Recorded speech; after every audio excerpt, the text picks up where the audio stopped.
Hello students. आज हम part 1 Bharatvarsh के अभ्यास देखते हैं। पहला अभ्यास है विभक्ति के अनुसार पदों को पढ़िए। प्रथम है देशः भाषः भूभागः। द्वितीय विभक्ति है दृष्टिपथम राष्ट्रध्वजम उत्सवान्। तृतीय है क्रमेण। चतुर्थी में है सर्वजन हिताय सर्वजन सुखाय। पंचमी में है पर्वतेभ्यः। षष्ठी में है अस्माकं अस्य एकताया जनानां। सप्तमी में है अस्मिन् देशे भारते अनेकतायां। संबोधन भू भारतीय। ये हमें करना नहीं है, सिर्फ पढ़ना है। सेकंड है विकल्प से उचित पद चुनकर लिखिए। कस्य भूभागा रमणीय। किसके भूभाग सुंदर है? भारत के। भारतस्य। आंसर है भारतस्य। भारते के क्रमेण आगच्छन्ति। भारत में क्रम से क्या आती है? आंसर है ऋतवः। सभी ऋतुएं भारत में क्रम से आती हैं। भारते कस्य सुमधुरा धारा बहती।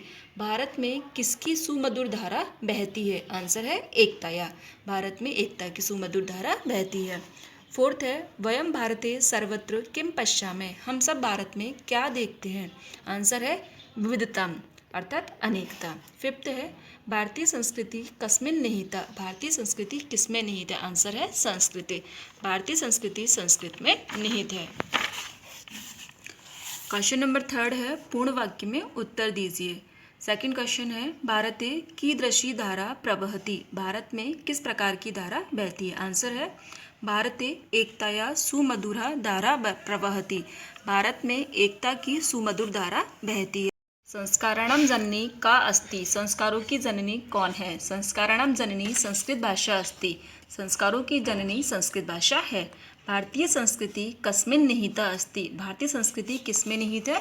भारतीय संस्कृति संस्कृते निहिता अस्ति। भारतीय संस्कृति संस्कृत में निहित है। के सुखिनः भवन्तु। कौन सब सुखी हो? सर्वे जनाः सुखिनः भवन्तु। सभी लोग सुखी हो। अब है प्रश्न निर्माण। प्रश्न बनाइए। अस्माकं देशः भारतवर्षः अस्माकं देशः क। भारते एकताया धारा प्रवहति। तो यहाँ से आएगा कस्य। भारते कस्य धारा प्रवहति। वयम एकम राष्ट्रध्वजम नमामः। ध्वजम लिखा है तो सेम उसी विभक्ति वचन का आएगा। वयम एकम कम नमामः। राष्ट्रध्वजम कम। वयम एकम कम नमामः। भारते रमणीय भूभागा सन्ति। भारतीय रमणीय बहुवचन आएगा के। भारते रमणीय के सन्ति। क्वेश्चन नंबर 5 है विकल्प से उचित पद चुनकर लिखिए। भारते कति ऋतवः क्रमेण आगच्छन्ति। भारत में कितनी ऋतुएं क्रम से आती है? 6 यानी 6। भाषाणां जननी का अस्ति। संस्कृत भाषा संस्कृतम। नद्यः कुतः निर्गच्छति। नदी कहाँ से निकलती है? पर्वतेभ्यः पर्वतों से।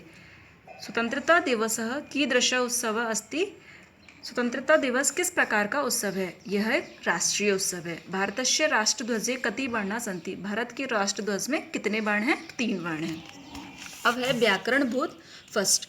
उचित विशेषण पद को हमें मिलाना है तो इसमें देखना है ऑप्शन से विविधा भाषा अनेक प्रकार की भाषाएं। रमणीय भूभागा। एकम राष्ट्रगानम। एकः संस्कृत भाषा। सुमधुरा धाराम। अब है उचित विभक्ति के अनुसार हमें रिक्त स्थान को भरना है। सेकंड है वयम एकम राष्ट्रध्वजम नमामः। द्वितीय एक वचन भरना है हमें। एक वचन में आएगा रामम के अकॉर्डिंग राष्ट्रध्वजम।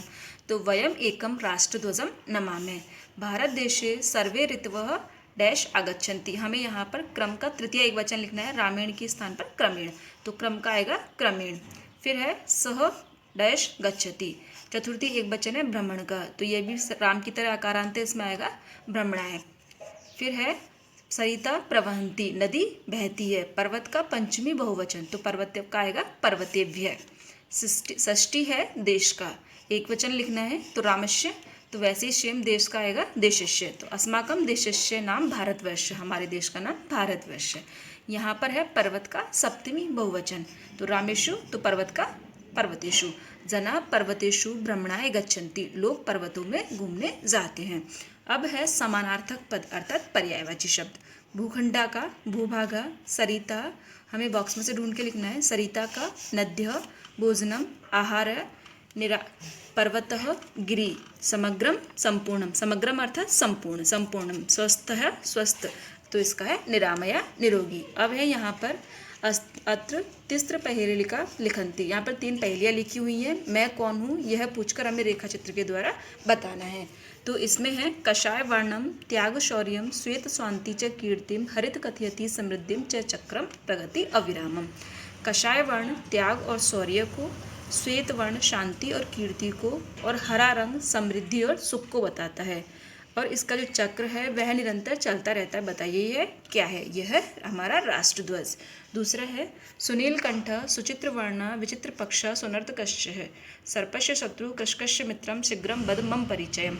सुनील कंठ है सुंदर नीले कंठ वाला, सुचित्र वर्ण है अच्छे रंग वाला, विचित्र प्रकार के पंखों वाला, सुंदर नाचने वाला, सर्प का शत्रु, किसान का मित्र, शीघ्र बताओ मेरा नाम। तो इसका है मयूर। थर्ड है पंके जातः तदपि सुवासम, कीचड़ में उत्पन्न होता है फिर भी सुगंध युक्त होता है। श्रीनिवासम, लक्ष्मी का निवास होता है। अत्यमलम, अत्यधिक निर्मल होता है।